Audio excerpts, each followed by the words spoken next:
Hey everybody, I'm Lisa Young Sutton and welcome to my channel. Now today I'd like to share a Grand Jeu Lenormand reading that I just performed last week for one of my grooming clients. I had never read for her before, and when asked what I needed from her, I told her I wanted no information at all to start. I wanted to draw 3 Grand Jeu cards without knowing anything about her situation so that I could see what the cards wanted to show me. I'm going to run through the card meanings first, and then I'll share her feedback at the end. Stay tuned, you're going to love this. All right, so as I shuffled the cards, I asked this question. What issue is Connie dealing with right now, and what does she need to know about it?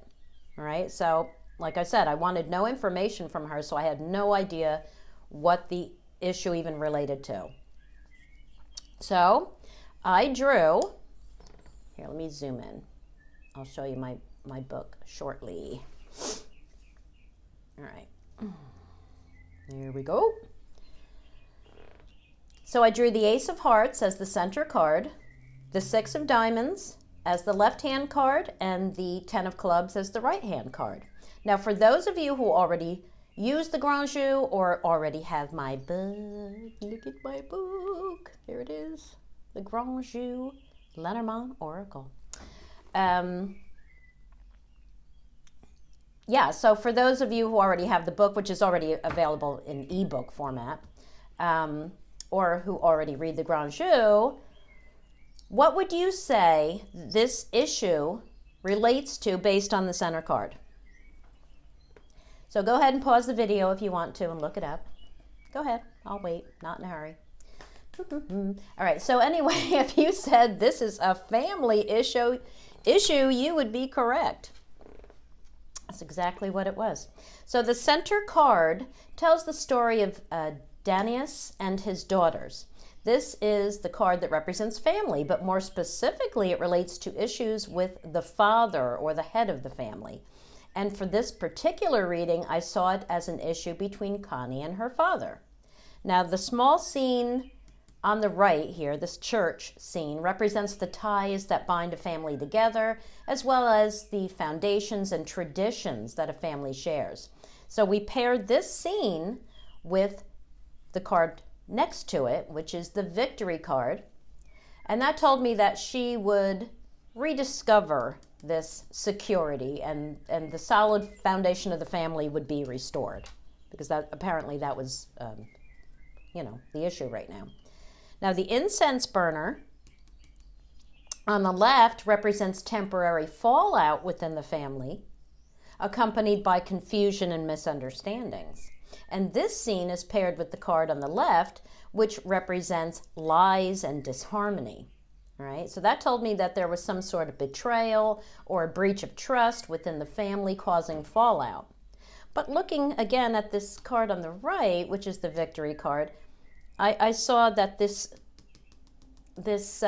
smoke would clear and the confusion would end. All right? So looking more closely at this left-hand card, which represents outside influences that act on or cause the situation in question, we have a card of lies, disloyalty, and possibly mismatched relationships, right? The man and the woman playing instruments down here on the left represents disharmony. Now the main scene shows a croc allowing a mongoose to enter its mouth because it trusts it completely. But the mongoose then begins to gnaw at the croc's heart, at which point the croc then knows the truth, right? So this told me that Connie felt deceived. She trusted someone and now felt that she was wrong in doing so. So if you look in my book, you'll see that, hang on. Beep. If you look in my book, you will see that the key phrase I have for the 6 of Diamonds, right here, be careful who you trust. Salt and sugar look the same. Ooh, I have to mention that this book smells so yummy. I mean, they must have switched printers, because I didn't love the smell of my other books like I love this one. I keep opening it just to breathe it in. Yeah, order just so you can smell it. Okay, so So note that this mismatched scene isn't in play, though. It's part of the overall meaning of the card, so we take it into consideration, but it's not the active scene. This is, the falling comet is the active scene.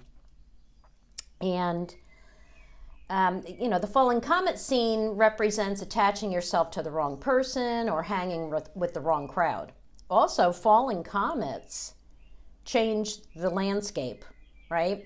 So I gathered that she was dealing with a major change in her life.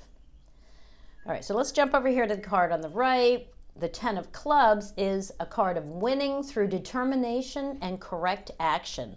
It stresses the need to devise the right plan in order to succeed and the importance of timing. So the main scene shows two warriors walking away with their prize. They had to devise the right plan and they had to work together to accomplish this.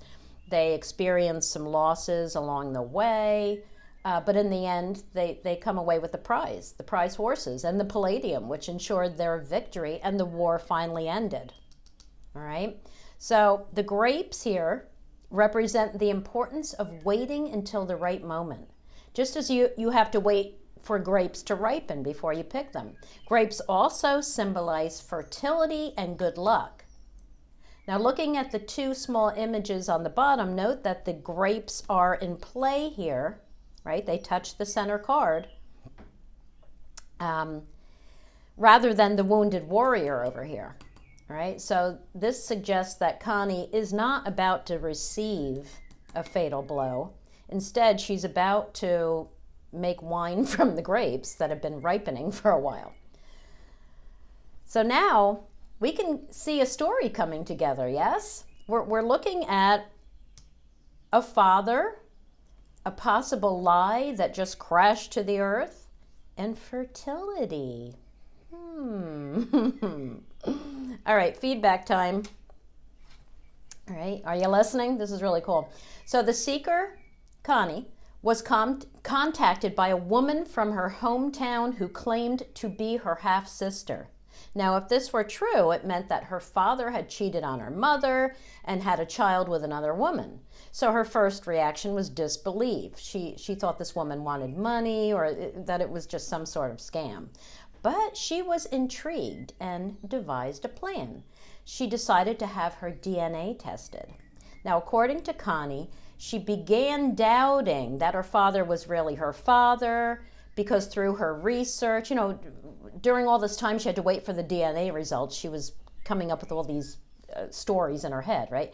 But through her research, she also discovered that her mother had an affair with her godfather, and she then started thinking maybe her godfather was actually her father. So if that were true, that would mean that this woman wasn't really related to her by blood, but would still become part of her family by being related to her brother, if she was indeed telling the truth. So I hope I'm not losing any of you.